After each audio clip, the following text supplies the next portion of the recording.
Ցուցակագրումը կազմակերպչական աշխատանք է, որ կատարում են բոլոր քաղաքական ուժերը, այսօր լրագրողների հետ հանդիպմանը հայտարարեց Ազգային ժողովի փոխնախագահ Հերմինե Նաղդալյանը, անդրադառնալով իրազեկ քաղաքացիների միավորման ուսումնասիրությանը, որի համաձայն 100-ից ավելի ուսումնական հաստատությունների տնօրեններ իշխող ուժի օգտին ընտրողների ցուցակագրում են իրականացրել։ Հանրապետական Նաղդալյանի խոսքով, սակայն դա չպետք է լինի վարչական ռեսուրս օգտագործելով կամ օրենք խախտելով։ Ազգային ժողովի փոխնախագահը վստահեցրեց, նոր ընտրական օրենսգրքով այնպիսի մեխանիզմներ են ստեղծվել, որ նույնիսկ նրանք, ովքեր ցանկանան արջի ծառայություն մատուցել, չեն կարող։ Այս երևույթը պարզապես փուչիկ է, անկախ նրանից ով է այս փուչիկը փչում, անկախ նրանից ով է ուզում այս գաղափարը օգտագործել, կլինի որևէ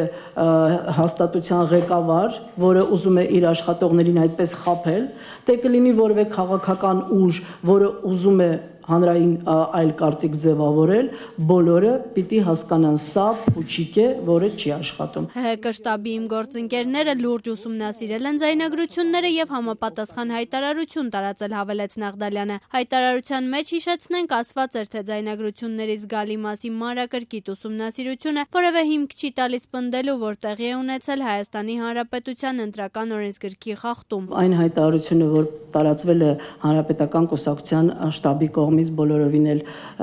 ատպիսկա չի կամ ընդհանուր խոսքեր չեն, այլ կոնկրետ ուսումնասիրության հիման վրա արված հայտարարություն է։ Նաղդալյանը նաև անդրադարձավ Gallup International Association-ի հայաստանյան ներկայացուցչության իրականացրած հետազոտությանը, համաձայն որի իշխող կուսակցությունն առաջին տեղում է եւ նրա օգտին քվեարկելու է ընտրողների 29.4%-ը։ Հարցման համաձայն Հանրապետական կուսակցությունը շուրջ 1%-ով է առաջանցել Ծառուկյան դաշինքից։ Այն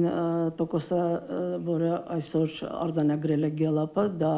այսպես ասենք բոլորովին մեր պատկերացրած է եւ մեր երազածը չի, եւ մենք խնդիրներ ենք տեսնում այս թիվը ավելացնելու ուղղությամբ։ Նաեւ ուսումնասիրությունը ցույց է տալիս, որ իսկապես Հանրապետական կուսակցության քարոզարշավը որոշակի արդյունավետություն ունի վարչապետ Կարեն Կարապետյանի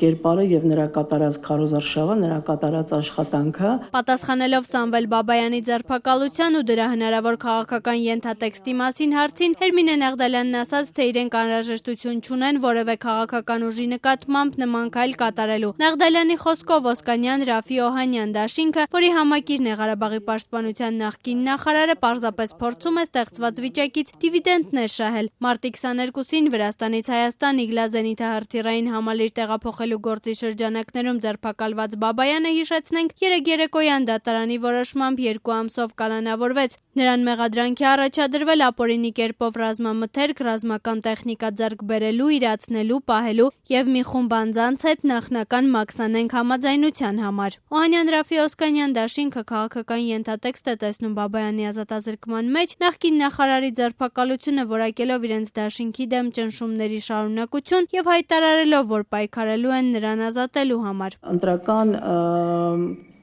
կամպանիայի ամենասկզբում, երբ քննարկվում էր խնդիրը այն մասին, թե Սամվել Բաբայանը հանդիսանում է արդյոք օրո դաշինքի մասնակից, գործող անձ, ցուցակի մեջ կամ քաղաքական ուժի կազմում,